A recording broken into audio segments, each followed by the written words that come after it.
नमस्कार दोस्तों, आप लोगों को पिछले वीडियो में हम लोग जेपीएससी पेपर 2 का जो 8वां टॉपिक था झारखंड के भूमि संबंधी कानून अधिनियम का प्रीवियस ईयर क्वेश्चन बताया। प्रीवियस ईयर क्वेश्चन इसलिए बताया जाता है ताकि एक अंदाज लग जाए कि जो भी कुछ आप पढ़ने वाले हैं उससे किस तरह के प्रश्न बनाए जा चुके हैं। इससे आपको फायदा ये होगा कि आप पढ़ने के दौरान ये अंदाज लगा सकते हैं कि इस तरह के प्रश्न बनाए जा चुके हैं, तो इस प्रकार के प्रश्न बनाए जाने की संभावना है। एक आपको ओवरव्यू पता चल जाता है कि हाँ, ऐसे इस टॉपिक को हम लोगों को पढ़ना है। तो हम लोगों का ये 8वां टॉपिक है झारखंड के भूमि संबंधी कानून, और जैसा कि आप देख रहे हैं यहाँ हम लोगों को पढ़ना है भूमि से संबंधित कानून। तो देखिए कानून क्या होता है। अगर कानून के बारे में देखा जाए तो कानून किसी भी नागरिक के अधिकारों को सुरक्षित रखने के लिए लाया जाता है। कानून लाने का दो कारण हो सकता है, या तो कोई जनता का डिमांड हो जिसे पूरा करने के लिए सरकार कानून लाती है, या सरकार का कोई उद्देश्य है जिसे पूरा करने के लिए कानून लाती है। तो कानून जो होता है वो जनता के अधिकारों को सुरक्षा प्रदान करने के लिए होता है। कानून एक तरह का जो सेट ऑफ रूल है, नियमों का एक संग्रह है। अगर इस नियम का उल्लंघन कीजिएगा तो सरकार के पास इतना पावर होता है कि वो आपको सजा दे सके, दंड दे सके। आप अगर रांची के आसपास रह रहे होंगे और आसपास का थोड़ा सा न्यूज में ध्यान रख रहे होंगे तो आपको पता चला होगा अभी हाल ही में सीएनटी एक्ट, जो कि भूमि संबंधी ही एक कानून है, वो बहुत ज़्यादा चर्चा में रहा था। इसका कारण ये था कि 30 साल 40 साल पुराना भवन है जिसको तोड़ दिया गया। ये कहा गया कि वो इनलीगल तौर पे वहां पे बनाया गया था। तो क्या लीगल है क्या इनलीगल है, ये जब तक आप कानून नहीं पढ़िएगा, कानून में क्या चीज दिया गया है वो नहीं जानिएगा, तब तक आपको पता नहीं चलेगा। हो सकता है अनजाने में वो कार्य किया गया क्योंकि आपको पता ही नहीं था कि ये चीज लीगल है और ये चीज इनलीगल है। तो क्या लीगल है इनलीगल है वो चीज हम लोगों को कानून में पता चलता है। अब भूमि संबंधी कानून है तो भूमि संबंधी कानून तो बहुत सारे हैं, लेकिन हम लोगों को दो महत्वपूर्ण भूमि संबंधी कानून को पढ़ना है जो कि सिलेबस में दिया गया है जेपीएससी के। एक है सीएनटी एक्ट छोड़नाको टिनेंसी एक्ट, और दूसरा है संथाल परगना टिनेंसी एक्ट काश्तकारी अधिनियम। काश्तकारी मतलब होता है कोई भी जमीन को पट्टे पे देना, किराए पे देना, लगान पे दी गई भूमि को हम मोटा मोटी काश्तकारी के नाम पे या टिनेंसी के नाम पे जानते हैं। तो इससे संबंधित कानून क्यों लाया गया अंग्रेज के काल में, और वो उस समय भी प्रासंगिक था और अभी भी प्रासंगिक है, इसीलिए इस कानून को अभी भी राज्य सरकार के द्वारा इसको रखा गया है, या सरकार इसको अभी निरस्त नहीं की है। अगर ये प्रासंगिक नहीं होता अभी के दौरान या अभी के काल में, अगर ये चीज जो है वो लोगों का अधिकारों का रक्षा नहीं कर रहा होता तो सरकार इसे कब का हटा देती। तो ये अभी भी लोगों को ये कहा जाता है यहाँ के आदिवासी के जमीनों का ये क्या करती है, एक तरह का सुरक्षा कवच है, आदिवासी के जमीनों को सुरक्षा प्रदान करती है, और इसीलिए सरकार इसको किसी भी तरह से कमजोर करना नहीं चाहती है और इसमें बहुत ज्यादा बदलाव भी नहीं करती है। हाँ, थोड़ा बहुत बदलाव होते रहता है, लेकिन बहुत रेयरली इसमें आपको बदलाव देखने को मिलेगा, और नहीं तो अंग्रेज जो बना के गए थे वही कानून अभी पूरी तरह से क्या है लागू है। थोड़ा बहुत इसमें चेंज हुआ है, बहुत ज्यादा चेंज नहीं हुआ है। अब आप लोग अगर जेपीएससी का तैयारी कर रहे होंगे तो आप लोगों को ये भी पता होगा कि हम लोगों का जो जेपीएससी का पेपर 2 है उसमें सबसे डिफिकल्ट टॉपिक में से एक टॉपिक माना जाता है भूमि संबंधी कानून, जिसमें सीएनटी और एसपीटी एक्ट आते हैं। लेकिन कोई भी टॉपिक कॉम्प्लिकेटेड कब होता है, जब उसको आप बेसिक से नहीं समझते। अगर उसकी जड़ से समझना चाहिएगा, अगर आप सीधे 10th क्लास का मैथ बनाने लग जाइएगा तो वो चीज आपको कॉम्प्लिकेटेड लगेगा ही लगेगा। लेकिन अगर आप शुरू से जोड़ घटाओ नंबर जो है वो पढ़ के रहिएगा तो आपको 10th क्लास में जब पढ़ाया जाएगा तो वो चीज आपको बहुत ज्यादा टफ नहीं लगेगा। तो वही हम लोग किसी भी सब्जेक्ट में करते हैं, क्या करते हैं, जो क्वेश्चन आ रहे हैं उसको ध्यान में रख के डायरेक्ट वही टॉपिक पढ़ने लग जाते हैं जिससे सवाल पूछे जा रहे हैं, और हम लोग बेसिक को छोड़ देते हैं। इससे क्या होता है, परेशानी होता है। तो हम लोग जो है अगर 10th लेवल में ट्रिग्नोमेट्री पढ़ रहे हैं तो शुरुआत ट्रिग्नोमेट्री से नहीं करना होगा, आपको शुरुआत नंबर सिस्टम से करना होगा। आपको पहले गिनती जानना होगा, गुना जोड़ घटाव भाग ये सब जानना होगा, तब जाके आप जो है ट्रिग्नोमेट्री पढ़िएगा, तब आपको वो चीज समझ में आएगा। तो वही जो है नियम सब सब्जेक्ट में लागू होता है। तो इस टॉपिक में भी हम लोग वही करेंगे, बेसिक से हर चीज को बताएंगे। बहुत ज्यादा हड़बड़ी है तो हम लोग के चैनल में ही माइंड मैप से ऑलरेडी हम सीएनटी एसपीटी एक्ट को पढ़ा चुके हैं, वहां पे आप जाके पढ़ सकते हैं। और अगर आपका बेसिक क्लियर करना है, चीजों को कॉन्सेप्ट के साथ समझना है, तो आप इस वीडियो को देखिए जो अभी आपको लगातार आने वाले कुछ दिनों में मिलता रहेगा। तो आज हम लोग बहुत सारा कुछ पढ़ेंगे जो कि इस स्लाइड में दिया गया है, एक एक करके हम लोग जानने का प्रयास करते हैं, और उसके बाद जो है आपको लास्ट में इसको समराइज भी कर दिया जाएगा। तो यहाँ पे दिया गया है, अगर हम इसका भूमिका देखें या सीएनटी एसपीटी एक्ट के बारे में, जैसे कि हम लोग बाद में पढ़ेंगे, वो कानून जो आया किसी न किसी कारण से आएगा। तो पहले तो हम लोग वो कारण समझेंगे कि आखिर ऐसा क्या परिस्थिति उत्पन्न हुआ कि अंग्रेजों को इस तरह के कानून लाने पड़े। तो पहले हम लोग इतिहास जान लेते हैं और उसके बाद जानेंगे कि इतिहास में ऐसा कौन सा घटनाक्रम घटा जिसके कारण अंग्रेजों को सीएनटी और एसपीटी एक्ट जैसे अधिनियम लाने पड़े, या यहाँ के आदिवासियों की जमीन को सुरक्षित रखने के लिए इस तरह के कठोर कानून जो है वो बनाने पड़े। तो यहाँ पे दिया गया है भूमिका में अगर हम देखें तो कहा जाता है कि झारखंडियों के लिए हमेशा अपने वतन के पहचान को बनाए रखने की चुनौती हमेशा से रही है, और अभी भी हम लोग कहते हैं झारखंड का जो संस्कृति है उसको कैसे हम लोग बचाएं, झारखंड या झारखंडी का जो जमीन है उसे कैसे हम बचा के रखें, उसका हम लोग जो है हमेशा प्रयास करते रहते हैं। और ये एक चुनौती बना हुआ रहता है। अभी किसी का 30 साल 40 साल बना हुआ घर को तोड़ देना, ये सरकार का जो है एक तरह से कमजोरी को भी बताता है। अगर कोई चीज इलीगल बेचा जा रहा है तो आप उसको उस समय क्यों नहीं रोक सके? अगर जनता को पता नहीं था तो सरकारी डिपार्टमेंट से ही होके वो सारा चीज गुजरा होगा। तो कहीं ना कहीं तो लूप होल्स है इसमें, दोनों जो है वो गिल्टी है। जो बेचने वाला था वो भी गलत था और जो खरीदने वाला था वो भी गलत था, लेकिन भुगतान अभी किसको हो रहा है? जो खरीदा था उसको हुआ है। तो चलिए इन सब मुद्दों में हम लोग नहीं जानेंगे, हम जाएंगे, हम लोग जो है एग्जाम के पॉइंट ऑफ व्यू से चीजों को समझ रहे हैं। हम लोग राजनीतिक मुद्दा इसको नहीं बनाने वाले हैं, जो तथ्य है उसको समझेंगे, और तथ्य अगर आपको समझ में आ जाएगा तो आप ये थोड़ा सा डिसाइड कर पाइएगा कि ये जो घटना घटा था उसमें क्या सही था क्या गलत था। तो यहाँ बताया जाता है कि झारखंडियों का हमेशा से चुनौती बना रहा है कि अपना जो पहचान है उसे कैसे बचा के रखे, क्योंकि शुरुआत से हम देखते हैं यहाँ कई लोग जो है बाहर से आते रहे, चाहे वो आर्य आए। झारखंड में भी आप लोगों को बताया गया जो सदान है वो एक तरह के क्या है? आर्य है, जो कि यहाँ पे आए और आदिवासियों के साथ घुल मिल के रह गए। तो बहुत सारे ऐसे आक्रमणकारी हुए या बाहर से आने वाले लोग हुए जो यहाँ पे आए और यहीं के होके रह गए, लेकिन कुछ ऐसे आक्रमणकारी आए जो यहाँ के संसाधन को लूटने के लिए आए थे, और केवल उनको यहाँ के संसाधन से मतलब था, यहाँ के लोगों यहाँ के कल्चर से कोई लेना देना नहीं था। जिनमें से एक थे अंग्रेज, सबसे इंपॉर्टेंट में से एक वही थे। और भी बहुत सारे आक्रांता थे जो यहाँ के संसाधन को केवल लूट के ले जाने के लिए आए थे। तो हम लोग जो है अभी चूंकि ये कानून अंग्रेज का काल का है इसलिए अंग्रेज में ही जाते हैं। आने का तो यहाँ पे आर्य भी आए, फारसी भी आए, तुर्की भी आए, मुगल भी आए, मराठा भी आए, अफगान भी आए, लेकिन वो उतना प्रभाव नहीं डाल पाए जितना अंग्रेज यहाँ के लोगों के ऊपर प्रभाव डालते हैं, या अंग्रेजों के कारण जितना परेशानी होता है।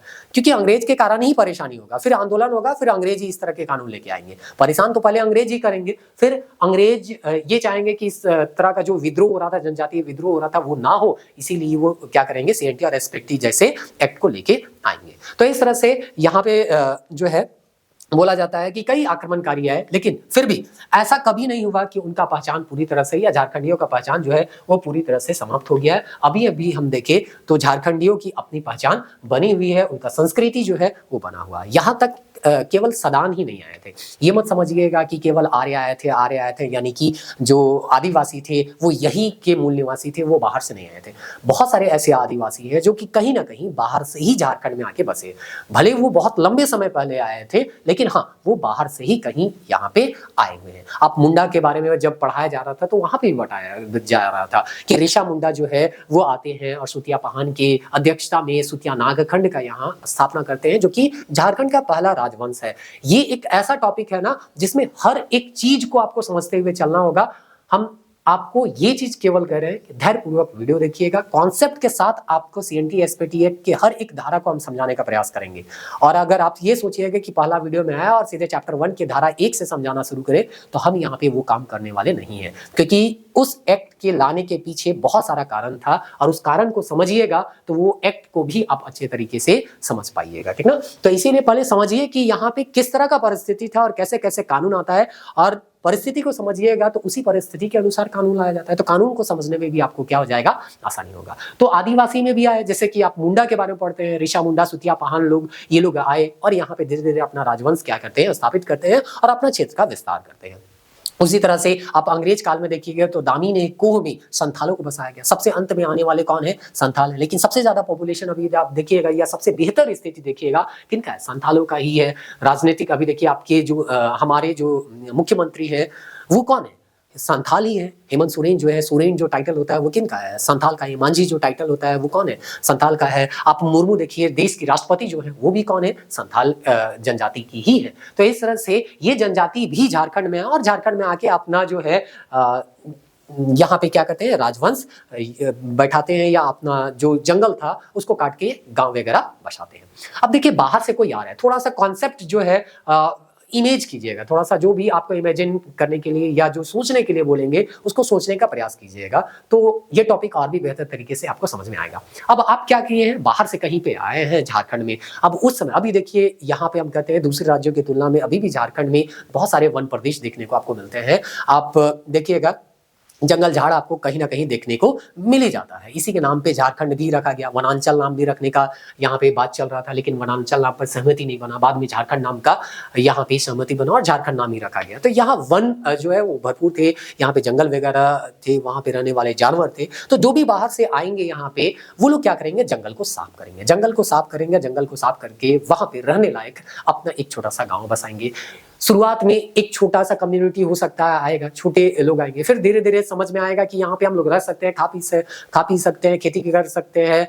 तो धीरे धीरे न्यूज जाएगा और उससे रिलेटेड जो दूसरे समूह है वो लोग भी धीरे धीरे यहाँ पे आने लग जाएंगे और इस तरह से गांव जो है बड़ा होने लग जाएगा और एक बड़े साम्राज्य का ये रूप ले लेगा। तो इस तरह से जब पहली बार कोई यहाँ पे आया था तो वो जंगल को साफ किया होगा, जमीन बनाया होगा। तो अगर उरांव आए तो उसको बोल दिए भुईहरी, अगर मुंडा आए तो उसको बोल दिए खुटकटी। इस तरह से अलग अलग और सदान जैसे लोग आए वो लोग जमीन साफ किए तो कोड़कर के नाम से हम लोग क्या करते हैं जानते हैं। इसके बारे में आगे हम लोग डिटेल में क्या करेंगे, पढ़ेंगे। लेकिन बस इतना समझिए कि जो पहली बार आया यहाँ पे और जमीन को साफ किया और जमीन को खेती लायक बनाया, रहने लायक बनाया, उसको एक अलग नाम से जानते हैं। उरांव में कहीं भुईहरी कहा जाता है, मुंडा में उसको खुटकटी कहा जाता है, सदान में हम लोग उसको कोड़कर के नाम से जानते हैं, और भी थोड़ा थोड़ा यहाँ पे डिफरेंट है। उसके बाद उसमें कई सारे अधिकारी, प्रशासनिक कार्य को चलाने के लिए कई सारे अधिकारी रखे गए। आप लोगों को परंपरागत शासन व्यवस्था बताया गया। शुरुआती जो हम लोगों के सिलेबस में था, मुंडा शासन व्यवस्था, मुंडा मान की शासन व्यवस्था, मांझी प्रगना शासन व्यवस्था, उसमें कई सारे अधिकारी थे। तो उन अधिकारियों को अपने काम करने के लिए कुछ जमीन दिया जाता था जिससे वो अपना भरण पोषण करते थे। जैसे अभी वेतन मिलता है ना, उस तरह से उस समय जमीन मिलता था। उस तरह से कई सारी जमीन मिलते थे और वो जमीन के सहायता से वो क्या करता था, काम करता था, क्योंकि जमीन से उनको थोड़ा बहुत इनकम होता था। तो वो अपने काम पे पूरी तरह से ध्यान देता था। तो इस तरह से इन सब के बारे में आगे हम लोग पढ़ेंगे। बस अभी समझिए कि कोई बाहर से आया तो वो जंगल को साफ किया और पहली बार वहां पे बसा तो उस जमीन को कुछ स्पेशल नाम से जाना गया, जिसमें उरांव में भुईहरी बताया गया, आपको मुंडा में जाइएगा तो खुटकटी। अब ये सब पूछा भी गया है क्योंकि आगे कानून में इसका उल्लेख किया गया है, इसीलिए हम पीवाईक्यू के रूप में इसमें हाईलाइट भी कर दिए। और इस तरह क्वेश्चन भी आपको हम दे देंगे क्योंकि इसमें बहुत सारे क्वेश्चन है और बहुत लंबा टॉपिक है। तो आप भूल जाइएगा कि इस टॉपिक से किस तरह के क्वेश्चन बनाए गए थे, इसीलिए हम यहाँ क्वेश्चन भी डाल दिए। तो यहाँ दिया गया छोटानागपुर काश्तकारी अधिनियम 1869, ये अभी हम नहीं पढ़ा है, तो वहां पे भी ये क्वेश्चन हम डाल देंगे जब पढ़ेंगे। तो अभी इंट्रोडक्शन में आ रहा था तो डाल दिए कि भुईहरी के अंतर्गत कौन आता है, तो भूत खेत आता है। अभी आप देखिए भुईहरी के अंतर्गत भूत खेत आता है, डाली कटारी आता है, पहनई आता है, महतो ही आता है। मतलब ये लोग पहली बार आए और आके जमीन को साफ किए। तो जो महत्व होगा, आप लोग अगर मुंडा मान की शासन व्यवस्था पढ़े, मुंडा शासन व्यवस्था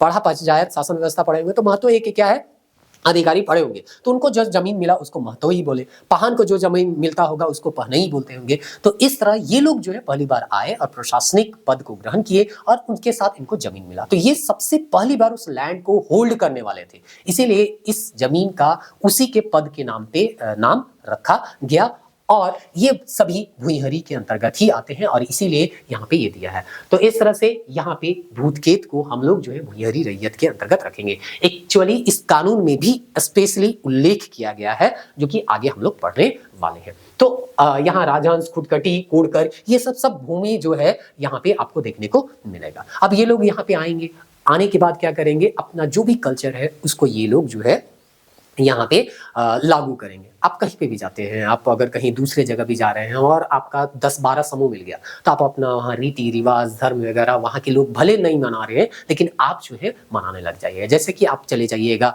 ब्रिटेन चले जाइएगा, लंदन चले जाइएगा। अब वहाँ पे क्या है, अगर झारखंड के लोग हैं तो सरूल मनाना वहाँ शुरू कर लीजिएगा। अगर सरूल आप यहाँ पे मनाते हैं तो आप वहाँ पे देखिएगा कि हाँ आज जो है वो सरूल का त्यौहार है। तो सरूल आप अगर आपके उस कॉलोनी में 10-12 लोग झारखंड के हैं जो कि सरूल मनाते हैं तो आप लोग 10-12 लोग मिलकर सरूल मनाना शुरू कर दीजिएगा। तो वो काम यहाँ पे भी होता है। ये लोग जहाँ पे भी से आए थे वो लोग जो है वो जिस कल्चर को लेके आए थे उस कल्चर को यहाँ पे क्या करेंगे, शुरू करेंगे, लागू करना शुरू करेंगे और इस तरह से अपना संस्कृति सभ्यता को ये लोग आगे बढ़ाते चलेंगे। अब संस्कृति सभ्यता आगे बढ़ते चलेगा, इस बीच में आपको अब जो है, चूंकि यहाँ पे हम लोग भूमि संबंधी कानून की तरफ आ रहे हैं, तो ठीक है, सब कुछ स्मूथली क्या हो रहा था, चल रहा था। बीच बीच में आक्रांता जो है वो आ रहे थे और थोड़ा बहुत यहाँ से टैक्स लेके वापस चले भी जा रहे थे।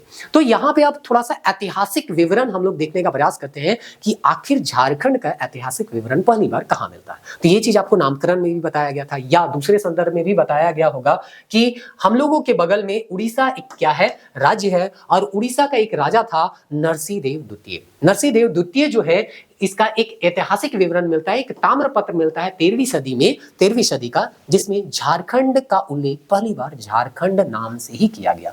और इसीलिए हम लोग जो है जब नया राज्य बन रहा था तो वनांचल की जगह झारखंड नाम को तरजीह दिए, क्योंकि इसका ऐतिहासिक विवरण हमें मिलता है। मतलब आप समझ लीजिए अभी हम लोग 21वीं सदी में चल रहे हैं और 13वीं सदी में हमें इस जगह का नाम झारखंड के नाम से मिलता है या उल्लेख किया गया है। थोड़ा बहुत जो अभी का मैप है और उस समय का मैप है उसमें डिफरेंस आ सकता है, लेकिन हाँ, ये मोटा मोटी जो अभी झारखंड हम कह रहे हैं उसको वो लोग जो है झारखंड के नाम से ही पुकारते थे। तो अगर पूछा जाएगा पहला ऐतिहासिक विवरण झारखंड का ढूंढे तो कहाँ मिलता है, तो याद रखिएगा नरसिंहदेव द्वितीय। अब इसमें ऐतिहासिक विवरण अगर हमको मिल रहा है तो ये हम ढूंढने का प्रयास करेंगे क्या भूमि संबंधी कानून ये लोग बनाए थे। नरसिंहदेव द्वितीय का कोई भूमि संबंधी कानून यहाँ पे मिलता है तो किताब में बहुत ज्यादा कोई उल्लेख नहीं मिलता है कि इसका भूमि संबंधी कानून यहाँ पे कितने मतलब लागू होता था कि कितना लागू नहीं होता था, बहुत ज्यादा कोई डिटेल में नहीं मिलता है। लेकिन अब जो है हम आगे चलते हैं और देखते हैं। पहले हम लोग यहाँ दिल्ली सल्तनत का स्थापना होता है। दिल्ली सल्तनत में भी जो थोड़ा बहुत यहाँ पे लोग आ रहे थे, जा रहे थे, लेकिन बहुत ज्यादा प्रभाव नहीं पहुंचा पा रहे थे क्योंकि ये एक जंगली पहाड़ी इलाका था,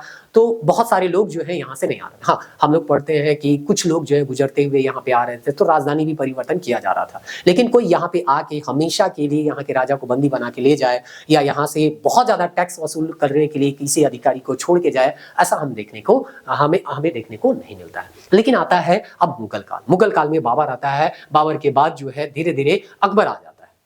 अकबर 1556 में अपना राजपाट संभालता है और धीरे धीरे अपना जो क्षेत्र है उसको एक्सपैंड करता है, और एक्सपैंड करेगा तो कहीं ना कहीं ये जो है वो झारखंड में भी पहुंचेगा, क्योंकि हर एक राजा चाहता था कि उसका साम्राज्य का विस्तार हो। और ये जो झारखंड का इलाका था ना, वो जो बागी अफगानी लोग थे उनका एक तरह से जगह बन गया था, गढ़ बन गया था। ये लोग अपना ताकत को यहाँ पे बढ़ाते थे और वापस जाते थे और आक्रमण करते थे। ये चीज आपको इतिहास में थोड़ा बहुत हम बताए भी होंगे। तो इस तरह से ये लोग चाहते थे कि जो भी दुश्मन का गढ़ है उसको उस पे हमारा कब्जा हो, ऐसा कोई जगह ना हो जिसमें दुश्मन अपना शक्ति को क्या करे, बढ़ाए। इसीलिए हर एक जगह ये लोग कब्जा करना चाह रहे थे। इससे फायदा था ये कि दुश्मन जो है अपना ताकत भी नहीं बढ़ा पाएगा और थोड़ा बहुत वहां से हमको संसाधन मिलेगा, पैसा वगैरह, टैक्स वगैरह तो मिल ही जाएगा। तो इसीलिए यहाँ पे हम लोग देखते हैं कि ये जो है अकबर अपना कब्जा जो है वो झारखंड में करता है। हम देखते हैं मुगल शासक में पहला ये शासक था जो झारखंड के ऊपर कब्जा करता है और झारखंड से टैक्स लेके जाता है। और उसका एक एग्जाम्पल जो है आपको ये भी मिलता है कि ये यहाँ का एक राजा था मधुकरण सिंह, जिसको पकड़ता है और ले जाता है, या इसके अधिकारी पकड़ते हैं और ले जाते हैं और इसका शाह का उपाधि देते हैं, और इस तरह से इसका नाम जो है मधुकरण सिंह से मधुकरण शाह हो जाता है। वो लोग शहंशाह बादशाह का उपाधि लेते थे ना, तो इसी तरह से इनको शाह का उपाधि दे दिया जाता है और बोला जाता है कि ठीक है, सालाना तुम जो है हमको टैक्स दे देना, हम तुमको बार बार परेशान करने वाले नहीं है। तो ये लोग वही करते थे कि हर दिन आपको परेशान नहीं किया जाएगा। अंग्रेज देखिएगा यहाँ हर एक समय आपको परेशान करेगा, हर एक लेवल पे आपको यहाँ पे या यहाँ के जनजातियों को वो परेशान करते हैं। इसीलिए यहाँ के आदिवासी या यहाँ के जो भी लोग थे, सदान थे, जो लोग थे, वो लोग विद्रोह कर देते हैं, जन संघर्ष। आपको पहले उतना संघर्ष देखने को नहीं मिलेगा जितना आपको अंग्रेज काल में देखने को मिलता है। आप मुगल काल में देखिए, दिल्ली सल्तनत के काल में देखिए, राजा को थोड़ा बहुत परेशानी होता था क्योंकि उसको टैक्स देना होता था। राजा को पकड़ के ले जाता था, बोलता था भैया तुम इतना टैक्स देना, हम तुमको छोड़ देते हैं। राजा बोल देता था ठीक है हम देंगे, वो छोड़ दिया। जनता पे बहुत ज्यादा यहाँ पे किसी तरह का वो लोग अत्याचार डायरेक्टली नहीं करते थे। लेकिन अंग्रेज काल में आप देखिएगा कि यहाँ जमींदार के माध्यम से अंग्रेज जो है यहाँ की जनता, यहाँ के किसान के ऊपर बहुत ज्यादा अत्याचार करती है, और इसीलिए ये लोग एकजुट होते हैं और विद्रोह कर देते हैं। तो यहाँ पे अकबर के बारे में बताया जाता है कि अकबर जो है उसका 15 सूबा था। पूरे अगर उनका जो साम्राज्य था उसका साम्राज्य में देखें तो 15 सूबा था जिसमें झारखंड को कहीं भी शामिल नहीं बताया गया। हाँ, लेकिन इनडायरेक्टली रूप में इसके कई रिकॉर्डों में हमको झारखंड जो है जिसका मुख्यालय खुखरा उस समय कहा जाता था का उल्लेख मिला है। तो डायरेक्टली इनके जैसे अभी मान के चलिए जितने राज्य हैं उनमें से एक राज्य 2000 से पहले झारखंड का कहीं तो उल्लेख नहीं था, लेकिन 2000 के बाद झारखंड मिल गया। तो ऐसा थोड़ी था कि 2000 से पहले झारखंड का कहीं पे अस्तित्व नहीं था, अस्तित्व था, बिहार के नाम से जाना जाता था। तो उसी तरह से 15 सूबों में झारखंड का कहीं अलग से उल्लेख नहीं मिलता है, लेकिन इनडायरेक्टली हमको पता चलता है कि हाँ एक क्षेत्र है खुखरा जिसका यहाँ पे ये लोग उल्लेख कर रहे हैं डायरेक्टली, चाहे डायरेक्टली तो नहीं बल्कि इनडायरेक्टली। तो इनका दीवान था जिनका नाम था टोडरमल, और टोडरमल जो दीवान यानी कि टैक्स कलेक्ट, अभी का वित्त मंत्री आप समझ सकते हैं। तो ये पैसा कहाँ से आया इसके बारे में ये लोग क्या करते थे, काम करते थे। तो ये लोग जो है मालगुजारी व्यवस्था लागू करते हैं कि कैसे हम जो है राजाओं से टैक्स वसूले, राजा फिर जो लोकल राजा होगा वहां के जो किसान होगा वो कैसे पैसा ले आएगा। तो ये लोग जो एक उपाय निकाला, वो क्या उपाय निकाला, टोडरमल का जो उपाय था कि देखिए अब सीधे सीधे अब धीरे धीरे हम लोग कहाँ आ रहे हैं, जमीन पे आ रहे हैं। थोड़ा सा हम फिर से बोल रहे हैं, धैर्य बना के देखिए, हर एक चीज आप कहिएगा सीएनटी एसपीटी पढ़ा रहा है कहाँ, इतिहास में चला गया। हर चीज एक दूसरे से कनेक्ट है और हर चीज को हम कनेक्ट करते हुए जा रहे हैं।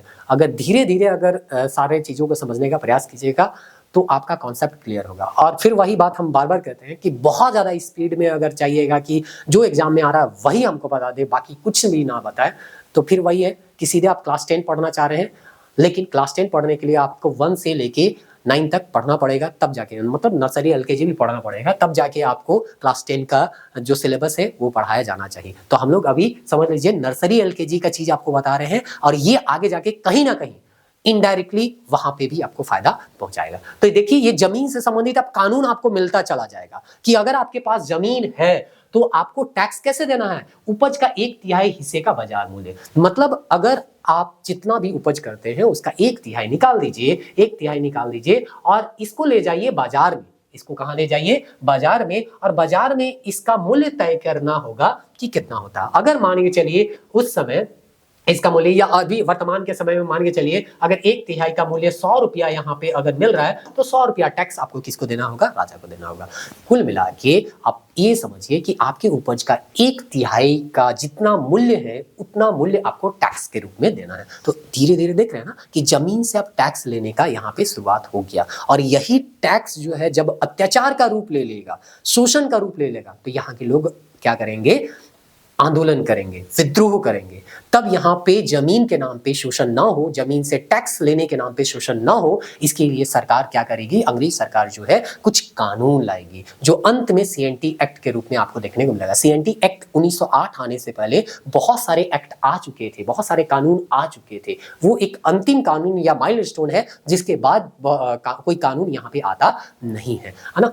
तो इस तरह से यहाँ पे आपको समझना है कि यहीं से इसका शुरुआत देखने को मिलता है। कुछ खास फसलों के लिए और मिट्टी के लिए ये जो हिस्सा था अलग अलग था। मतलब हो सकता है कोई एक फसल है तो 1/3 ना होके उसका आधा होगा या 1/4 होगा, या कुछ मिट्टी में उपज होता ही नहीं है तो उसमें भी हो सकता है थोड़ा सा कम ये लोग टैक्स लेते होंगे, या कहीं पे ज्यादा लेते होंगे, ज्यादा उपज होता होगा। तो मिट्टी और जो फसल है उसके आधार पे ये 1/3 वाला जो बात है वो थोड़ा बहुत कम बेसी होते रहेगा। अब ये जो है समय के साथ थोड़ा बहुत परिवर्तन के साथ लागू रहा, चाहे अकबर का काल हो, चाहे इसके आने वाले जो भी मुगल शासक है उसके बारे में हम यहाँ पे बात करें। तो अंग्रेजों के पीरियड यहाँ बहुत ज्यादा दखल अंदाजी नहीं की गई, केवल नजराना देने पर ये लोग क्या रहते थे, शांत रहते थे। तो कुल मिला के बस यही समझाने का प्रयास किया जा रहा है कि औपनिवेशिक काल से पहले अर्थात अंग्रेज के यहाँ आने से पहले जितने भी यहाँ राजा आए बस उनको टैक्स से थोड़ा बहुत मतलब था। डे टू डे लाइफ में वो बहुत ज्यादा हमारे बीच जो है या हमारे लोगों के ऊपर दखल अंदाजी नहीं करते थे। लेकिन जब अंग्रेज आएंगे तो यहाँ पे सीधे यहाँ पे अधिकारी छोड़ देंगे और हर दिन जो है आपको टॉर्चर किया जाएगा। अगर आप जमीन का पैसा नहीं दीजिएगा तो आपका जमीन छीन लिया जाएगा, और आपका जो परंपरागत भूमि है वो भी छीना जा सकता है, जिसे आपके पूर्वज यहाँ पे आए और जमीन साफ करके वो जमीन को बनाए थे। अभी आप देखिएगा, लॉजिक समझिएगा, आपके पूर्वज पहली बार यहाँ पे आए, पूरा जंगल को साफ किए, उस जमीन को बनाए। अब अंग्रेज कोई बाहर से आता है, बोलता है भैया तुम पैसा नहीं दे रहा है, टैक्स नहीं दे रहा है, इसलिए जमीन को छीन लेंगे। तो आप कहिएगा ना कि हमारे पूर्वज आके इस जमीन को, जंगल को साफ करके जमीन बनाए, और तुम कहां से, एक लंदन से, ब्रिटेन से आके बोलता है कि इसका टैक्स दो और टैक्स नहीं दोगे तो जमीन छीन लेंगे। ये कहाँ का लॉजिक हो गया। तो यही चीज के कारण यहाँ पे विद्रोह होता है, जो कि आपको धीरे धीरे समझना है। तो इस तरह से दिमाग में रखिएगा कि हाँ, टोडरमल जो है एक मालगुजारी का उपाय देता है कि जो भी फसल है उसका 1/3 आप बाजार मूल्य के रूप में तय कीजिए और उतना ही टैक्स आपको देना है। कहने का मतलब है किसान को देना है। अब इस तरह से यहाँ पे ये देखने के बाद जो है टैक्स वगैरह जो है चलते रहता है, थोड़ा बहुत परिवर्तन राजा वगैरह आते रहते हैं और इस तरह से परिवर्तन होते रहता है। जैसा कि कहा गया कि जो राजा होते थे या जो मुख्य रूप से भारतीय उपमहाद्वीप में हमको जो राजा देखने को मिले, वो लोग झारखंड में आए, थोड़ा बहुत टैक्स लेके चले गए, बहुत ज्यादा दखल अंदाजी नहीं करते। तो यहाँ का जो कल्चर है, यहाँ के जो जैसे कि कुछ कुछ अलग भुइंहरी में कौन जो जो जमीन था या जो यहाँ का रीति रिवाज था, बहुत ज्यादा प्रभावित नहीं होता है।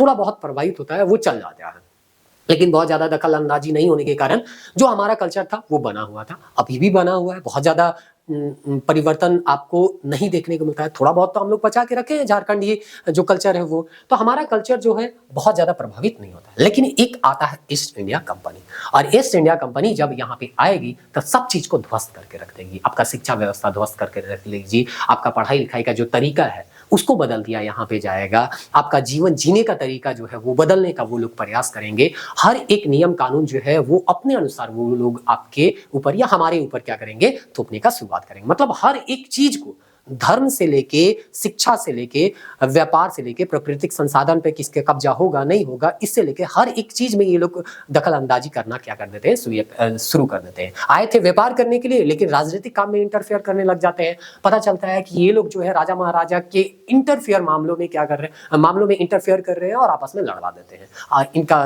नीति ही था कि यहाँ पे फूट डालो और शासन करो, इस राजा को उस राजा के खिलाफ भड़काएंगे, दोनों राजा आपस में लड़ेंगे, उसके बाद ये लोग क्या करेंगे, फायदा उठाएंगे। धीरे धीरे राजा लोग आपस में लड़ के क्या होते गए, कमजोर होते गए। एक समय ऐसा आया जब 1764 में बक्सर का युद्ध होता है और बंगाल के नवाब तक, बंगाल, अवध और जो मुगल शासक थे शाह आलम द्वितीय, तीनों को पराजित ये लोग कर देते हैं। और ये लोग जो थे उस समय के सबसे बड़े बादशाह थे या सबसे बड़े शासक थे। और जब सबसे बड़े शासक को पराजित कर दीजिएगा तो आप उसके अधीन आ गए, मतलब अंग्रेज के ये लोग क्या आ गए, अधीन। अब अंग्रेज जो बोलेगा वही ये लोग करेगा। तो रॉबर्ट क्लाइव जो है और शाह आलम द्वितीय जो उस समय का मुगल शासक था, इसके बीच एक इलाहाबाद का क्या होता है, संधि होता है।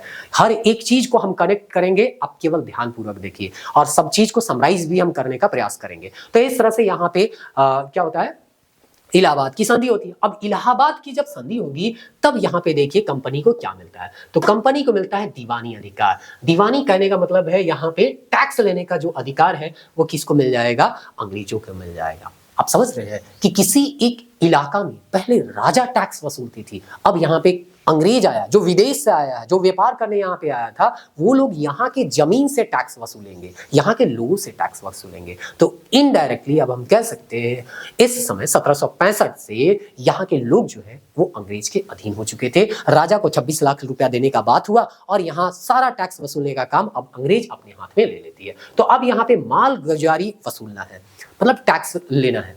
अब आप समझिए, फिर से थोड़ा सा इमेजिन कीजिएगा, थोड़ा सा अपना जो दिमाग है ना उस पर जोर डालिएगा और चीज़ों को सोचने का प्रयास कीजिएगा। केवल बोलते हैं ना कि रटने का प्रयास मत कीजिए, थोड़ा अपना दिमाग जो है ना उसको काम करवाइए और सोचने का काम कीजिए।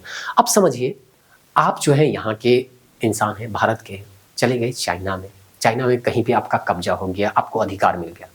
अब चाइना में आपको टैक्स लेने का अधिकार मिल जाएगा किसी तरह, वहां से वहां के राजा उजा का या जो भी है उसको पराजित कर लिए, वहां पूरा एक इलाका पे आपका कब्जा हो गया। अब कब्जा करने के बाद वहां से आपको टैक्स लेना है।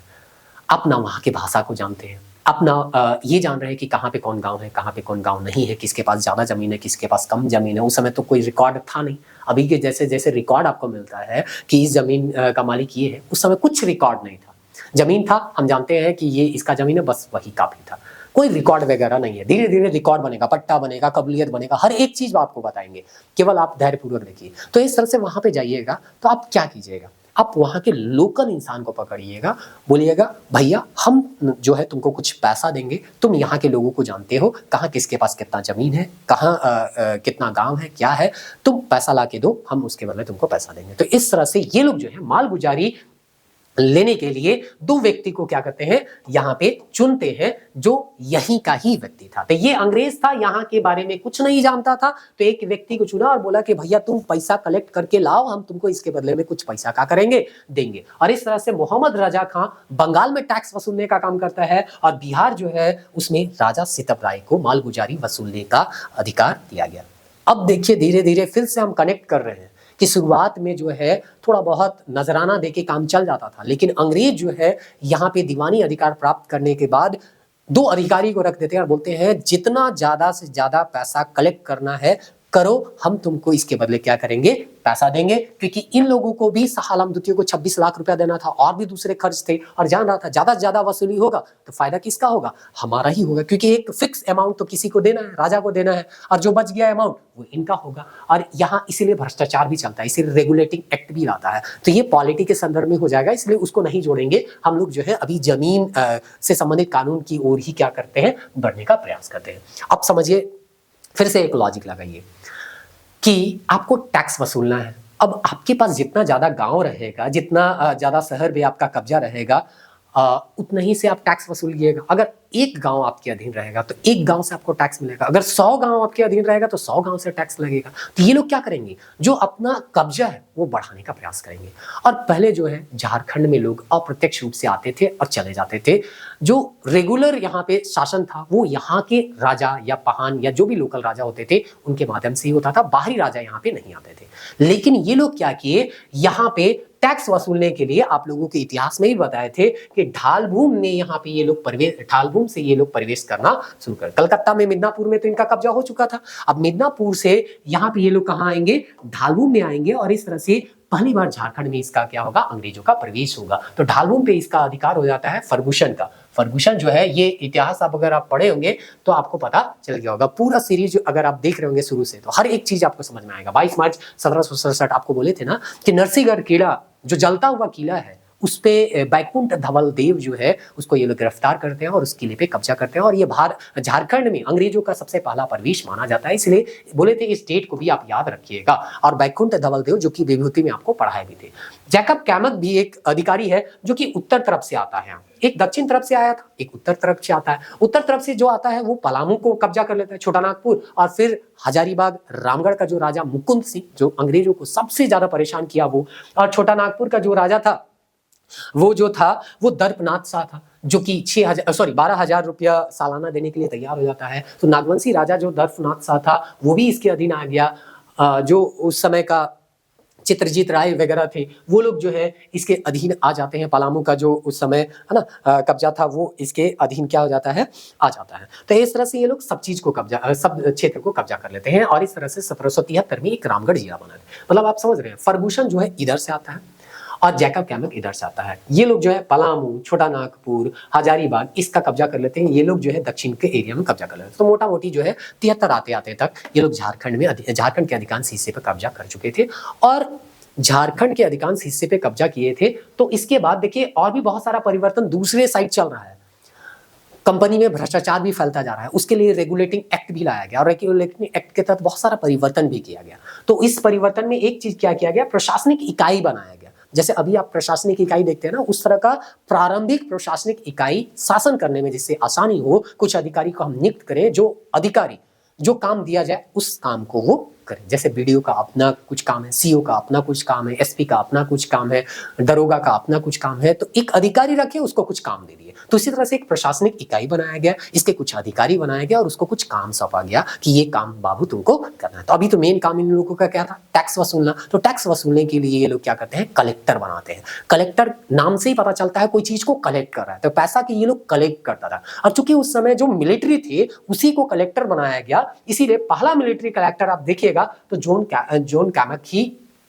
जैकब कैमक को ही बनाया गया। जॉन कैमक भी लिखा गया, कोई दिक्कत नहीं है, जैकब कैमक होगा। तो जैकब कैमक को ही बनाया गया इस रामगढ़ जिला का पहला कलेक्टर। मतलब ये मिलिट्री भी है और कलेक्टर का भी काम करता है, टैक्स भी वसूल रहा है, मालगुजारी भी ये क्या कर रहा है, कलेक्ट करने का काम कर रहा है, और मिलिट्री अभियान जो है वो तो ये कर ही रहा था। तो इस तरह से याद रखिएगा कि कैसे मुगल जो है उसमें अकबर पहली बार आया और यहाँ पे टैक्स इंपोज करता है, वही धीरे धीरे थोड़ा बहुत चेंज होकर लागू रहता है। लेकिन जब अंग्रेज यहाँ पे आते हैं तो यहाँ पे कुछ अपना ही नियम कानून क्या करेंगे, लागू करेंगे। अभी तक आपको ज्यादा नियम देखने को नहीं मिला है, बस इतना पता चला है कि हाँ, दो अधिकारी राजा सितप राय और जो है आपका मोहम्मद रजा का, ये दो व्यक्ति को टैक्स लेने के लिए क्या किया गया था, हायर किया गया था, क्योंकि ये लोग लोकल लोग थे। इन लोगों को पता था कहाँ पे किनका जमीन है, कितना जमीन है, ये लोग पैसा कलेक्ट करके ला सकते हैं। अब धीरे धीरे ये लोग कानून भी बनाना शुरू करेंगे कि किस तरह से, जैसे वो बोला ना कि उपज का 1/3 का जो बाजार मूल्य होगा वो हम लोग लेंगे। अब ये लोग बताएगा कि कानून बना कि हम लोग जो है टैक्स कैसे लेंगे, सालाना लेंगे, 5 साल में लेंगे, 10 साल में लेंगे, 10 साल में फिक्स आपका टैक्स रहेगा, या चेंज होते रहेगा, या 1/3 लेंगे, 1/4 लेंगे, क्या लेंगे, ये लोग कानून बना के क्या करते रहेगा, लागू करते रहेगा। और उसी का जो है यहाँ के लोग जो है वो विरोध भी करते रहेंगे। तो बोर्ड ऑफ यहाँ पे रेवेन्यू जो है वो बनाया जाता है कलकत्ता में। अब अभी तो आपको बताया गया राजा सितप राय और ये लोग जो है आपको जो है टैक्स लेने के लिए रखा गया था। लेकिन कितना दिन, धीरे धीरे आप चाइना में रहते हुए, अब ये 1765 का बात था, तो उसको हम लोग द्वैत शासन भी कहते थे कि प्रशासन किसी एक के हाथ में है और टैक्स लेने का जो पावर है वो किसी और के हाथ में है। तो ये जो है धीरे धीरे परिवर्तन हो गया। 65 से अब हम लोग पहुंच गए हैं 72-73 के समय। यहाँ तक अंग्रेज धीरे धीरे यहाँ के जो भौगोलिक स्थिति है उसको समझ चुके थे, थोड़ा सा यहाँ का प्रशासनिक स्थिति कैसे हैंडल करना है वो भी थोड़ा बहुत उनको समझ में आ रहा था। तो इस तरह से द्वैत शासन को हटा दिया गया और राजा सितप राय सबको यहाँ पे उनको बोला गया, भैया अब तुम्हारा छुट्टी होता है, हम लोग एक क्या बनाते हैं, बोर्ड ऑफ रेवेन्यू बनाते हैं। बोर्ड ऑफ रेवेन्यू नाम से ही पता चल रहा है, एक ऐसा बोर्ड या एक ऐसा परिषद या एक ऐसा संस्था बनाया गया जिसका काम था रेवेन्यू को कलेक्ट करना। ये लोग क्या करते हैं, रेवेन्यू को कलेक्ट करना। तो अपने कर संग्राहक नियुक्त कर दिए, यानी अंग्रेज जो है खुद अपना टैक्स कलेक्टर क्या करता है, नियुक्त करता है। अब यहाँ के लोगों को वो नहीं करेगा, या यहाँ के लोगों को भी कर रहा है तो अपने अनुसार से करेगा। तो ये एक अधिकारी क्या किया रखा जिसका काम था टैक्स को कलेक्ट करना। प्रशासन का बोझ कंपनी के कार्यकर्ताओं पर डाल दिया गया। बोला कि अब यहाँ के लोकल लोगों से हम टैक्स वसूल नहीं करवाएंगे। तो देख रहे हो ना, धीरे धीरे आप चाइना गए, चाइना में वहां के लोगों से ही टैक्स वसूल करवाया। अब धीरे धीरे क्या कर रहे हैं, हम अपना अधिकारी से टैक्स ले लेंगे, भैया तुम्हारा कोई काम नहीं है, क्योंकि अब यहाँ के बारे में हम जान चुके हैं। तो यही लोग ये लोग काम कर रहे हैं। अब दोहरी प्रणाली जो है था, द्वैत शासन जो है वो समाप्त कर दिया गया। तो इस तरह से यहाँ पे जो राजा सितप राय और ये मोहम्मद रजा खां को ये लोग टैक्स लेने का जिम्मा दे दिए थे और खुद प्रशासन कर रहे थे। अब ये जो दोहरी प्रणाली था जिसमें प्रशासनिक काम अंग्रेज कर रहे थे और इस तरह से रेवेन्यू कलेक्ट करने का काम ये लोग कर रहे थे, इस चीज को हटा दिया जाता है। तो इस तरह से हटाने के बाद ये बोर्ड ऑफ रेवेन्यू जो है बनाया जाता है। बोर्ड ऑफ रेवेन्यू के जो भी अधिकारी थे उनका मुख्य काम क्या होगा कि भैया जितना ज्यादा से ज्यादा टैक्स कलेक्ट करना है कर लो, क्योंकि ज्यादा टैक्स कलेक्ट करोगे अपने पास पैसा बचेगा तो उसको हम लोग क्या करेंगे, यूज करेंगे। अब यहाँ मालगुजारी जो है, मतलब अभी आपको बोले ना कि टैक्स 1 साल के लिए रखिएगा, 1/3 रखिएगा, आधा रखिएगा, कितना रखिएगा, ये सब तय करना होगा ना। 1 साल के रखिएगा, 2 साल के लिए, 3 साल के लिए, 5 साल के लिए। तो ये सब जो है अलग अलग गवर्नर जनरल आएंगे, गवर्नर आएंगे जो तय करते रहेंगे। तो इस तरह के नियम आता रहेगा। इस तरह का क्या क्या नियम आया उसको आपको जानना है, तब जाके आपको पता चलेगा इसमें क्या कमी था, खामी था जिसका, या कुछ ऐसे प्रावधान थे जिसका यहाँ के लोग विरोध कर रहे थे। तो वो सारा चीज आपको पता चलेगा। तो यहाँ पे वारेन हेस्टिंग आता है, 72 से 85 रहता है। 72 ईस्वी में एक व्यवस्था लाता है, ये आपको हिस्ट्री में भी काम करेगा, इजारीदारी व्यवस्था, जो कि 5 वर्षीय व्यवस्था था। मतलब ये 5 साल के लिए लागू था। दूसरा यहाँ पुनः 1 वर्षीय व्यवस्था 76 में क्या करता है, लाता है। तो इस तरह से समझ में नहीं आता है कि भाई 5 वर्ष वाला रखे कि 1 साल वाला रखे। तो ये लोग शुरुआत में 5 साल वाला लोग 5 साल के लिए इजारीदारी प्रथा लाता है, फिर 76 में इसको बोलता है कि भाई इसको हम 1 वर्षीय व्यवस्था रखेंगे, 5 वर्षीय व्यवस्था नहीं रखेंगे। और इस तरह से प्रशासनिक इकाई अभी आपको जो बताया गया था, रामगढ़ जो है उसमें जो है नागपुर आ गया, पलामू चतरा जो कि हेडक्वार्टर के तौर पे था वो रखा गया, हजारीबाग जो कि हेडक्वार्टर ऑफ रामगढ़ बटालियन का हेडक्वार्टर था, फिर गिरिडीह है और कोडरमा, ये सब आता है। मोटा मोटी आप समझ लीजिए झारखंड का अधिकांश भाग जो है वो रामगढ़ जिला के अंतर्गत आता था। और इसका एक अधिकारी था जो कलेक्टर के नाम से जाना जाता था, मिलिट्री कलेक्टर जैकब कैमक, आपको बताया भी गया। तो ये जो था आपका वारेन हेस्टिंग का था। अब वारेन हेस्टिंग जो है उसके बाद आता है लॉर्ड कॉर्नवालिस। लॉर्ड कॉर्नवालिस जो है ये हिस्ट्री में भी आप लोग थोड़ा बहुत इसके बारे में पढ़े होंगे। तो लॉर्ड कॉर्नवालिस 90 में आता है और वो जैसे कि 5 साल वाला व्यवस्था लाया था, फिर 1 साल वाला लाया था इजारेदारी व्यवस्था। इसको ये लोग चेंज करेगा, मतलब ये कॉर्नवालिस चेंज करेगा। 90 में 10 वर्षीय भू राजस्व व्यवस्था लाता है, फिर 93 में अस्थायी बंदोबस्ती लाता है और अस्थायी बंदोबस्ती में माल गुजारी वसूल करने में जब राजा को कठिनाई होती थी तो अंग्रेज के सैनिक उन्हें मदद करते थे। अब अस्थायी बंदोबस्ती, चूंकि ये हिस्ट्री का पार्ट है तो हम बहुत ज्यादा यहाँ पे आपको स्लाइड में नहीं दिए, लेकिन थोड़ा बहुत आपको समझना चाहिए कि अस्थायी बंदोबस्ती क्या है। तो क्या किया जाता था, इसमें टैक्स को फिक्स कर दिया जाता था, मतलब आपको 100 रुपया देना है। 100 रुपया देना है आज का तारीख। अगर आज 26 तारीख है तो 26 मार्च को या 25 मार्च है, तो चलिए आज वीडियो रिकॉर्ड कर रहे हैं 25 मार्च है, 25 मार्च को आपको टैक्स देना है जमींदार को। तो 25 मार्च के सूरज ढलने से पहले अगर आप टैक्स नहीं दीजिएगा तो आपका जमीन नीलाम कर दिया जाएगा। तो ये था अस्थायी व्यवस्था। तो इससे किसान भी परेशान थे और बहुत सारे जमींदार भी परेशान थे। पुराना जो एनसीईआरटी था, मतलब अभी तो बहुत सारा चेंज किया जा रहा है। तो आप 12 क्लास वाला जो देखिएगा उसका फर्स्ट चैप्टर में ये सब के बारे में बहुत अच्छे से दिया गया है कि कैसे जमींदार अपने जमीन बचाने के लिए उपाय करते थे, या अपने जो ग्रामीण जो लोग थे उनको बोलते थे कि अगर बाहर से कोई लोग आएगा तो उसको वहीं क्या कर देना, नीलाम करने के लिए आता था ना बाहर से, तो बोलता था रास्ता में इसको क्या कर दो, भगवा दो। तो इस तरह के आपको जो घटना है वो देखने को मिलते हैं। तो अस्थायी बंदोबस्ती आप बहुत इंपॉर्टेंट है, याद रखिएगा, लॉर्ड कॉर्नवालिस के द्वारा लाया गया था और इसमें जो टैक्स है उसको फिक्स कर दिया गया था कि तुमको इतना पैसा देना है कि तो देना है। और अगर पैसा देने में किसी तरह का कोई काना यहाँ पे कोताही किया जाता था तो अंग्रेज सहायता करती थी। कैसे सहायता करती थी, सैनिकों को मदद, मतलब अगर जमींदार नहीं ले पा रहा है ना तो उसको बोला जाता था सैनिक लेके जाओ ना भाई, मार पीट के क्या करो, लेके आओ, जैसे भी पैसा लाना है लेके आओ। तो इस तरह से देखिए शुरुआत में राजा को पकड़ के ले जाया जाता था। अकबर मधुकरण सिंह को पकड़ के ले गया, उसको बोला कि भैया तुम पैसा दो, हम तुमको छोड़ देते हैं। मधुकरण सिंह बोला ठीक है हम देते। यहाँ के जनता को पकड़ के थोड़ी लेके गया, लेकिन ये क्या कर रहा है कि जमींदार को सैनिक दे रहा है ताकि जनता से पैसा वसूल सके, कोड़ा मारेगा, ये करेगा वो करेगा, जमीन को बेच देगा। इस तरह से ये लोग क्या करना शुरू किए, अत्याचार करना शुरू कर देते हैं। तो ये था लॉर्ड कॉर्नवालिस। तो इससे जो है यहाँ के लोग धीरे धीरे बहुत ज्यादा परेशान होने लगे। तो इसी का जो अस्थायी बंदोबस्ती था उसी का रेगुलेशन जो है अस्थायी बंदोबस्ती था उसका, सॉरी, धारा 8 है ना, जो धारा 8 है उसमें एक जो है पावर दिया गया जमींदार और रैयत के बीच में, एक पावर दिया गया, या हम कह सकते हैं एक नया जो है एक्सपेरिमेंट शुरू किया गया। एक्सपेरिमेंट क्या शुरू किया गया, कभी कभी विवाद हो जाता था, जैसे किसान बोलता था हमको तो 100 रुपया देना था, जमींदार बोल रहा है नहीं तुमको तो 200 रुपया देना है। अब इसमें पता नहीं चल रहा है कि कौन सही बोल रहा है, जमींदार सही बोल रहा है कि किसान सही बोल रहा है। तो इससे बचने के लिए ये लोग क्या करता है, पहली बार रैयतों को पट्टा पाने का हक मिल जाता है, दे देता है। मतलब पट्टा करने का मतलब ये कागज का एक टुकड़ा है, इसमें लिखा हुआ रहेगा कि तुमको 100 रुपया देना है इतना जमीन का, कि 200 रुपया रहेगा। तो इसमें कोई विवाद नहीं रहेगा। भाई लिखा हुआ है कि 100 रुपया देना है तो जमींदार नहीं कह सकता है कि 200 दो, या किसान नहीं कह सकता है कि हम 50 ही देंगे। ये पट्टा है। तो पहली बार, अभी पटवारी नाम सुनते हैं ना, वो सब धीरे धीरे आपको समझ में आने लग जाएगा। तो पट्टा यहाँ पे क्या होने लगा, मिलने लगा। कहने का मतलब एक एग्रीमेंट हो गया कि भाई इतना जमीन के लिए हम इतना पैसा ही क्या करेंगे, देंगे। फिर है रैयतों के लगान का हिसाब किताब रखने के लिए पटवारी का रखना अनिवार्य कर दिया गया। और इस तरह से पट्टा और कबूलियत कहने का मतलब कबूल किए कि हम जो है 500 रुपया देंगे, 100 रुपया देंगे, 1000 रुपया देंगे। तो इस तरह से पट्टा और कबूलियत जो है वो 1773 के अस्थायी बंदोबस्ती के धारा 8 के तहत ही अंग्रेजों के द्वारा लाया गया था। ये देखिए भारतीय शासक में जाइएगा तो अभी पहले आ चुका था, लेकिन अभी चूंकि हम लोग अंग्रेज के बारे में पढ़ रहे हैं तो अंग्रेजों के शासनकाल में पहली बार लॉर्ड कॉर्नवालिस के जो अस्थायी बंदोबस्ती कानून लाया गया था 1793 में, उसी के तहत ये पट्टा अंग्रेजों किसानों को पाने का क्या मिला था, अधिकार मिला था। लेकिन अगर डिटेल में पढ़िएगा, जो हम लोगों के नोट्स में भी दिया गया है, कि ये लोग जो है पट्टा किसी को दे नहीं पाए। इतना आसान थोड़ी है कि सबका रिकॉर्ड हम तैयार करें, वो भी याद कीजिए 1793 का समय।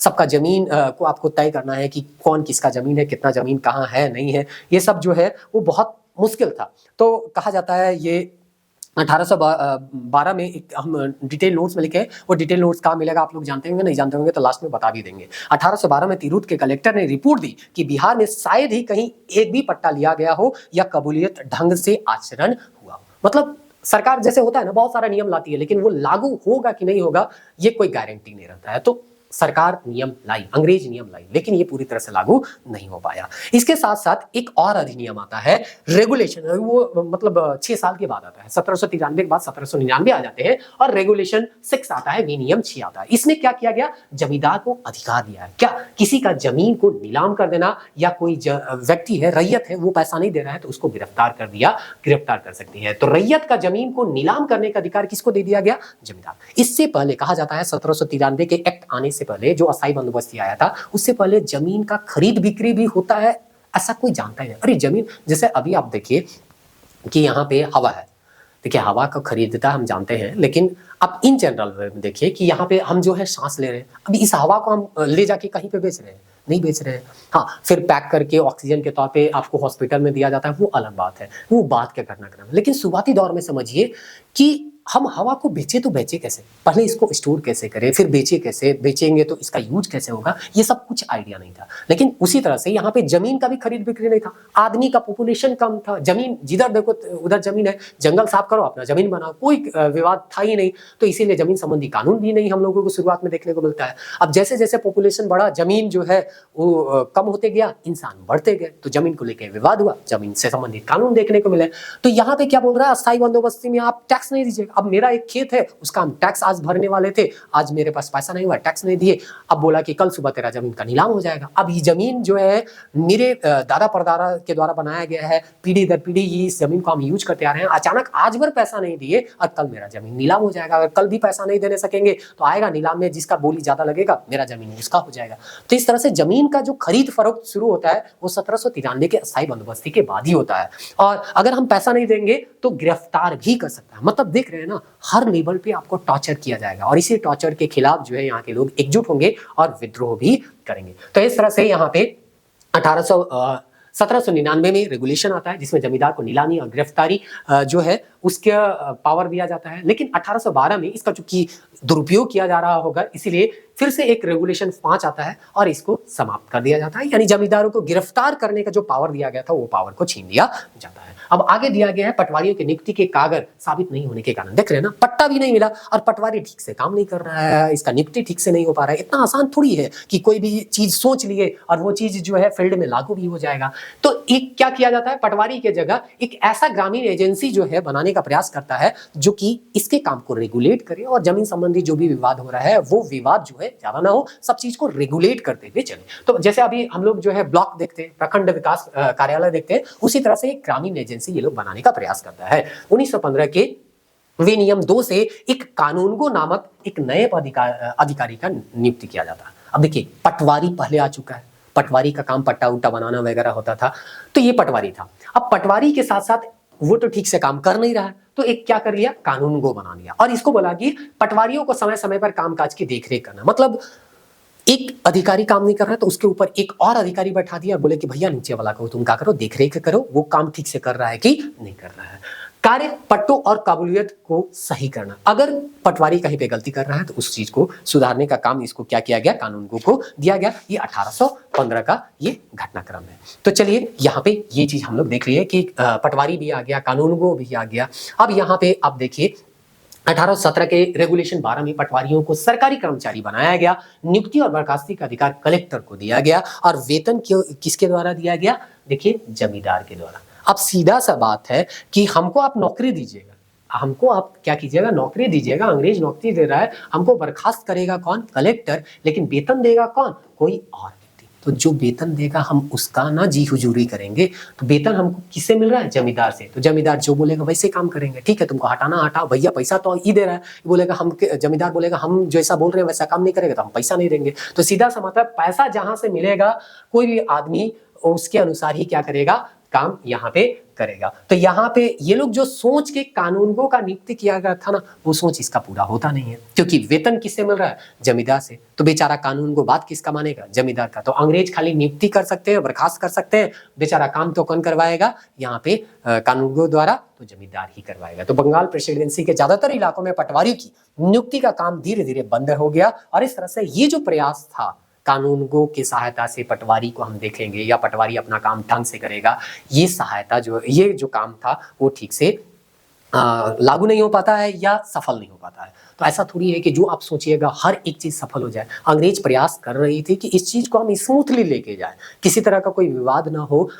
अंग्रेज जो है उसको भी पता रहे, या जमींदार है उसको भी पता रहे कि हमको 100 रुपया लेना है, किसान को भी पता रहे 100 रुपया हमको देना है, इसके लिए एक पट्टा बनाएंगे। लेकिन वो पट्टा बन ही नहीं रहा था। पटवारी भी रखे, वो भी ठीक से काम नहीं कर रहा था। पटवारी के ऊपर कानून को रखे, वो भी ढंग से काम नहीं कर रहा था। चूंकि वेतन जमींदार दे रहा था, जमींदार जैसे जैसे बोलेगा वैसे वैसे वो काम कर रहा था। तो इस तरह से ये लोग प्रयास कर रहा था कुछ कुछ सुधार करने का, ताकि इनको आसानी हो। झारखंड की या यहाँ की जनता को परेशानी ना हो इसलिए नहीं बना रहा था, उनको परेशानी ना हो यानी अंग्रेज को परेशानी ना हो इसलिए ये सब चीज बना रहा था। लेकिन ये चीज में वो क्या हो जाते हैं, असफल हो जाते हैं। अब अभी आपको देखिए कि पट्टा बनाया, टैक्स वसूलने के लिए ये लोग क्या कर रहा था, जमींदार रख रहा था, गिरफ्तारी का इनको क्या किया गया, पावर दिया गया, जमींदार को नीलाम करने, जमीन को नीलाम करने का अधिकार दिया गया। अब समझिए कि हमारा जमीन जो है 100 सालों से 150 सालों से मेरे पूर्वज दादा परदादा सब लोग यहाँ पर काम कर रहे हैं। अचानक से कोई आएगा बोलेगा टैक्स दो इस जमीन का, क्योंकि मुगल बादशाह से हमारा बातचीत हो चुका है। तो हम कहेंगे मुगल बादशाह कहाँ था भाई, हम लोग तो इसको पैसा ही नहीं देते थे। अब कहाँ बक्सर का युद्ध लड़ लिया, तुम लोग दीवानी अधिकार उधर मिल गया और तुम यहाँ आ रहा है बोल रहा है मेरा दादा परदादा का जमीन से टैक्स नहीं देगा तो पैसा ले लेंगे, जमीन छीन लेंगे। अब ये सब चीज को लेके यहाँ के लोग क्या करने लगेंगे, विरोध करने लगेंगे। झारखंड ही जो है एकजुट हो जाएंगे, जिसके ऊपर अत्याचार करेगा वो लोग एकजुट होंगे और इनका विरोध करना शुरू करेंगे। अब सीधे सीधे अंग्रेज जो है वो यही चाह रहे थे कि भाई यहाँ पे ज्यादा परेशानी नहीं हो, क्योंकि लड़ाई में अगर वो लोग उलझा रहेगा तो व्यापार करने कहाँ से सकेगा, कमाने। अब चाइना जाइएगा हर दिन लड़ते रहिएगा तो कमाने कहाँ से सकेगा। तो आप प्रयास कीजिएगा कि भाई हमारा मेन मोटिव है काम करना। अगर कोई नियम कानून बना के ज्यादा मेरा नुकसान जिससे ना हो, बना के मेरा काम चलता है तो चलता है। तो इस तरह से ये लोग जो है कुछ ऐसा नियम कानून बनाते हैं जिससे इन लोगों का व्यापार भी जो है वो ज्यादा इफेक्ट ना हो और बार बार विद्रोह भी ना हो। तो अभी तो लंबा कहानी है भाई, 1 घंटा आज लगभग 50 मिनट का आप वीडियो अगर यहाँ तक देख रहे हैं तो देख लिए होंगे और बहुत कुछ आपको समझ में आ भी रहा होगा। आप कहिएगा, जब देखिए बहुत सारे लोग छोड़ के चले गए होंगे, उनके लिए हम ये वीडियो ज्यादातर बनाते भी नहीं है। जिनको समझना है वो यहाँ पे आराम से समझ सकते हैं। अब आपको कहिएगा कि सर इतना चीज बताए, इसको पढ़े कैसे। तो भूमि संबंधी देखिए ये कानून यहाँ पे आपको देखने को मिल रहा होगा। ये जो है यहाँ पे कानून है झारखंडी प्रतिरोध। देखिए अभी जो आपको हम पढ़ा है वो इस एक पेज में सब चीज लिखा हुआ है। इस एक पेज में आपका लिखा हुआ है। एक पेज को पढ़ने के लिए आपको ज्यादा से ज्यादा 2 से 4 मिनट लगेगा। अगर इस 1 घंटा के वीडियो को अगर अच्छे से पढ़े हैं तो ये जो भी कुछ लिखा हुआ है समझ में आ जाएगा। देखिए PYQ ये भी लिखा हुआ है, PYQ यहाँ पे भी लिखा है, हर एक जगह आपको हाईलाइट कर दिया गया। बहुत ही मेहनत के साथ इस नोट्स को बनाया गया। अब कहिएगा सर ये तो ना शॉर्ट है, कभी हमको डिटेल में जैसे आप बताए उस तरह से डिटेल वाइज पढ़ना है जिससे और भी कॉन्सेप्ट क्लियर हो जाए, तो आप जो है डिटेल नोट्स भी पढ़ सकते हैं। और ये सब चीज जो है प्रबोध पत्रिका नाम से ऐप जो है वो प्ले स्टोर मिलेगा, वहां से आप क्या कर सकते हैं, डाउनलोड कर सकते हैं और वहां पे ई बुक एक सेक्शन मिलेगा, वहां से डाउनलोड करके पढ़ सकते हैं। तो इस तरह से यहाँ पे आप अपना तैयारी कीजिए। और टेस्ट बनाना है तो टेस्ट के लिए वहां पे भी आपको एक टेस्ट सेक्शन होगा, खुल क्यों नहीं रहा है, टेस्ट सेक्शन होगा, वहां से आप क्या कर सकते हैं, बना सकते हैं।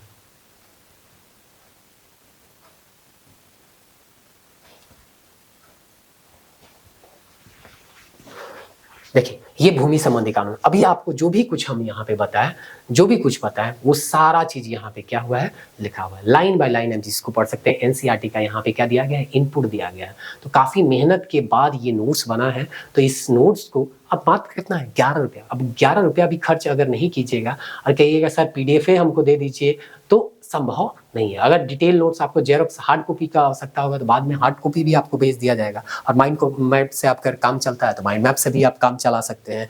और लास्ट में टेस्ट बना लीजिएगा, हर एक टॉपिक से रिलेटेड हम जो है टेस्ट देंगे। और टेस्ट बनाइएगा तो अभी हम जो कुछ पढ़ाए हैं वो चीज जो है आपको याद हो रहा है कि नहीं हो रहा है, वो टेस्ट के माध्यम से ही पता चलेगा। तो देखिए फिर से हम बोल रहे हैं, मेरा पढ़ाने का सिंपल सा तरीका है, या आप जो है एक सिंपल सा तरीका को अपना सकते हैं कि पहले आपको डिटेल वाइज कॉन्सेप्ट से, अगर आपके पास ऑथेंटिक बुक है तो वहाँ से भी पढ़ सकते हैं। वहाँ से पढ़ने के बाद आपको हम यहाँ पे क्लास नोट्स बना के दिए हैं, वहाँ से आप पढ़ लीजिए। उसके बाद माइंड मैप रिवीजन के लिए दिया गया है, PPT के माध्यम से आपको हम समझा ही दिए। लास्ट आपको टेस्ट देना है और बार बार रिवीजन करना है। यही एक तरीका है और यही तरीका हम लोग, एक छोटा सा तरीका है लेकिन अपनाते हैं नहीं। और कहते हैं कि इस टॉपिक को हमको समझ में ही नहीं आ रहा। आप कहिएगा कि इतना बड़ा टॉपिक था सर, हम शुरू से क्या पढ़े वो तो क्या हो गए, भूल गए। तो यहाँ आप जाके थोड़ा सा माइंड मैप में खुद से भी थोड़ा प्रयास कीजिए। हर एक चीज़ हम कितना बताएंगे आपको, देखिए खुद से थोड़ा बहुत मेहनत करना होगा। ऑनलाइन में हर चीज़ बताना थोड़ा सा संभव नहीं होता है। तो यहाँ देखिए छोटे नागपुर काश्तकार अधिनियम का हर एक चीज़ जो स्लाइड में लिखा हुआ था वो सब चीज़ मिल जाएगा। अंग्रेजी राज ओडिशा का है, पाला ऐतिहासिक विवरण 13वीं शताब्दी, अकबर का यह धुंधला दिख रहा होगा, हम केवल पढ़ रहे हैं, ये सब चीज़ आपको बता दिया गया। अकबर के बारे में बताया गया, फिर अंग्रेज आए तो कैसे यहाँ पे 1765 में दीवानी अधिकार मिला, बोर्ड ऑफ रेवेन्यू बना, रामगढ़ कैसे बना, मालगुजारी के लिए वाराणसी क्या नियम लाया, कॉर्नवालिस क्या लाया, अस्थायी बंदोबस्ती के क्या नियम थे। उसके बाद यहाँ पे आपको दिया है 1799 का जो रेगुलेशन आया, गिरफ्तारी और वो नीलामी का अधिकार, वो यहाँ पे दिया गया है। ग्रामीण एजेंसी प्रखंड विकास कार्यकालय जैसा बनाने का यहाँ पे ये लोग प्रयास कर रहे थे, पटवारी के ऊपर कानून को बनाए, ये सब चीज यहाँ पे दिया है। जो स्लाइड में पढ़ा है हर चीज दिया हुआ है। तो ऐसा नहीं है कि हम पढ़ा कुछ और रहे हैं, नोट्स कुछ और दे रहे हैं, है ना, आप किताब कोई और पढ़ रहे हैं, ऐसा नहीं है। हर एक चीज को हम कनेक्ट करके चले ताकि आपको किसी तरह का कोई दुविधा न हो। और देखिएगा प्रीवियस ईयर क्वेश्चन यहाँ से आते हैं। देखिए ये सब क्या है, PYQ हाईलाइटेड है, आगे जो भी पढ़िएगा PYQ हाईलाइट कम कर दिए, मतलब जो पढ़ाया जा रहा है उससे क्वेश्चन पूछे जा रहे हैं। ऐसा नहीं है कि एट रैंडम पढ़ा रहे हैं, टाइम आपका हम ले रहे हैं, लेकिन उस टाइम का फुल यूटिलाइजेशन भी आपको कर रहे हैं। फालतू का कोई भी चीज आपको यहाँ पे नहीं बताया जा रहा है जो आपके एग्जाम से रिलेटेड नहीं है। मिलते हैं नेक्स्ट वीडियो में। ये वीडियो अभी जो है ये सीरीज लंबा चलने वाला है। अभी इंट्रोडक्शन में इसका 1 घंटा वाला पार्ट चला गया, अभी इंट्रोडक्शन का पूरा पार्ट जो है वो कंप्लीट भी नहीं हुआ है। CNT एक्ट आने में भी टाइम लगेगा। तो आप जहाँ से भी पढ़ रहे हैं, वीडियो यहाँ तक देख रहे हैं, तो उम्मीद करते हैं आपको चीज़ें समझ में आ रही होगी, तभी आप देख रहे हैं, नहीं तो नहीं देखते। तो नेक्स्ट आने वाले जितने भी वीडियो हैं आराम से देखिए, इस टॉपिक में आपको किसी तरह का कोई परेशानी नहीं होगा। ये हम लोगों का पूरा प्रयास रहेगा। मिलते हैं नेक्स्ट वीडियो में, तब तक के लिए जय हिंद।